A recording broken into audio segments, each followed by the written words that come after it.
In this Autodesk Maya tutorial, I'm going to show you how to 3D model a volleyball that has all its different faces and an actual three-dimensional crease in between the different pieces of the volleyball. To get started, we'll click on the plane icon on our poly modeling shelf. This brings in a square plane. We'll go ahead and go to the attribute editor and then click on the third tab, Polyplane 1. Then we'll make the width 27, we'll make the height 9, and we'll make the subdivision width 27 and the subdivision height 9. This makes it a long rectangle, but it still has squares. Next, we need to get the Multicut tool. You can get the Multicut tool by holding Shift, right-click, then going to Multicut. If you hold Control while using the Multicut tool, it will draw in edge loops. You can hold middle mouse button to snap to the middle. Draw an edge loop around the entire perimeter using Control and the middle mouse button to snap to the middle. Now I have edge loops going all around. Make sure you press Q on your keyboard to deselect the Multicut tool. Now I'm going to hold right mouse button and I'm going to go to vertex.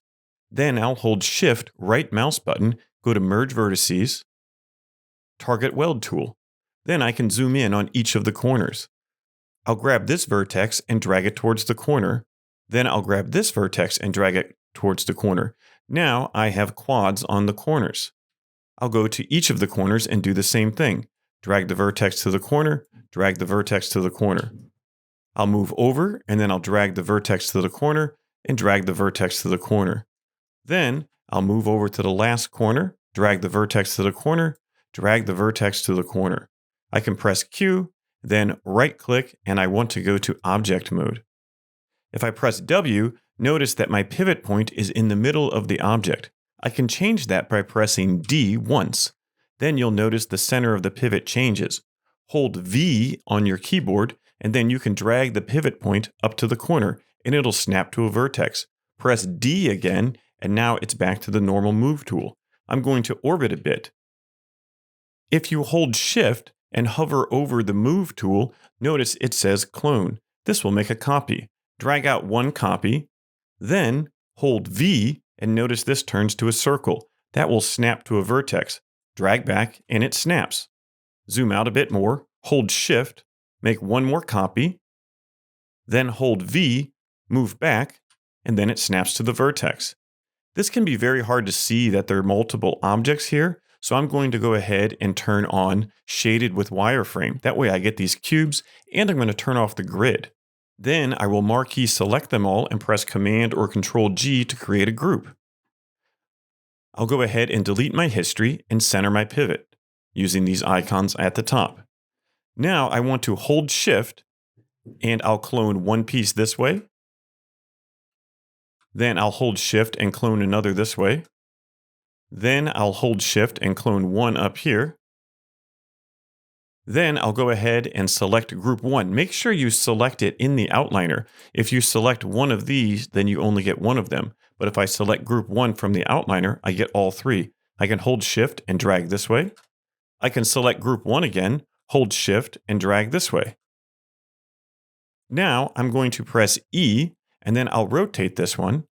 And we can see over here in the attribute editor that I can just type in 90 to get it to snap right where I need to.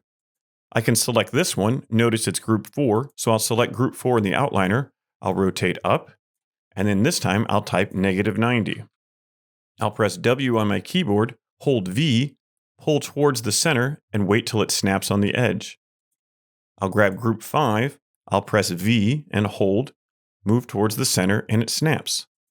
I can grab Group 1 by selecting it in the outliner, hold V, pull up till it snaps to the top of those surfaces. On a volleyball, we don't have any of these faces running parallel to each other. They all are perpendicular. So for my volleyball, I need to press E, and then I'll rotate the top one, and this time it's going to be -90. This might be slightly different depending on how you rotate your objects. I'll press W to move, then I'll hold Shift to clone, and I'll drag a piece down. I'll press E to rotate, and this time I'm going to rotate all the way around, and it will be 180. Then I'll press W, hold the V key to snap to a vertex, and drag up. Make sure you're snapping at the bottom vertex. Then I just have to get the two sides on. So I can select this side here, and it's group 3 selected in the outliner. Then press E to rotate. Rotate it to the side. This time it will be 90. Type that in the channel box or attribute editor. Press W to move. Hold V to snap to vertex, and then move to the middle. We have one last group to do. This happens to be group 2 in my model. Make sure you select it in the outliner. Press E. Then I'm going to rotate it vertical, and then I'll type -90. Press W to move. Press V to snap to vertex, and there you go. I'm going to orbit around to make sure all the sides are perpendicular. You see how the cube has all of its sides running perpendicular. Excellent. Now we can marquee select all of these in object mode. Then if we go to UV editor, it shows all the UVs stacked on top of each other. We can right click, go to face mode, and then select all of the faces. Notice this selects 5,670 faces because it's selecting everything all at once. Then we can go to select, convert selection to edge perimeter. Now we have all of the edges. Make sure it says 1,296 edges at the top. Then we'll create a selection set. You can see it appear in the outliner. Now we can close the UV editor. Next, while we have all of these objects selected, we can press Ctrl G to group them. Then we can delete the history and center the pivot. Now we can go to Deform and we can select Sculpt. Press R to scale and then drag the Sculpt tool out. Notice that it becomes round as we do that. We want to go to the Sculpt origin, and we can see here that it's making it 23.92. Let's go ahead and make this an even scale so we can scale the volleyball back down to real world scale in a second. You can do this here in the attribute editor, but I like to do this in the channel box because I can select all three with the shift key and I can type in 42 and then press enter. So now my volleyball is way too big, but we'll scale it down precisely in just a moment. Next, let's go ahead and select the set. You can do that from the outliner. Right click on the set and then select set members. Next, we'll go to Deform, Cluster. In the cluster scale in the channel box, select scale X, Y, and Z, and then type 0.99 and press enter. As you can see, it adds in the creases. You can change this value if you want deeper or shallower creases. Let's go ahead and select group 7, and then we're going to go to Mesh, Combine. This combines all of the meshes. Then I'm going to right click and go to Vertex. I'll select all of the vertices, then hold Shift, right mouse button, Merge Vertices, Merge Vertices. Now all the objects are one object. I can go back to object mode, then I can delete my history, freeze transformations, and center to pivot.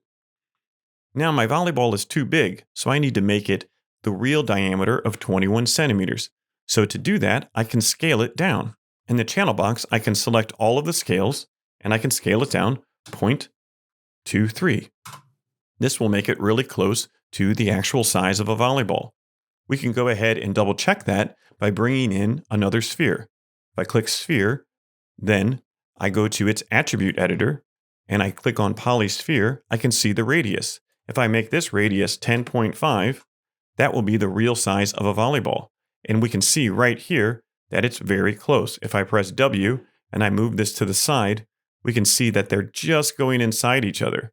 So volleyballs have different inflations and to be within regulation spec, so this is close enough for our volleyball to be real world size. I'm going to go ahead and delete this sphere. Then we can go back to shaded without wireframe. I can select my object, right click, and then I can apply a new material. I'll go ahead and make an Arnold standard surface. And then what we want to do is bring down the roughness. We don't want any specular to be on this because a volleyball isn't that shiny. And then we can go ahead in Arnold and then add a fake sky, open up the Arnold render view, and go ahead and render. We can orbit around so we can see more of the volleyball. And there you can see we have a volleyball that is Three-dimensional has all its creases for the different parts, and it's ready to be UV mapped and textured the way you want to and used in your animation projects or 3D modeling projects. Hopefully this Maya tutorial on how to model a volleyball helped you, and happy 3D modeling.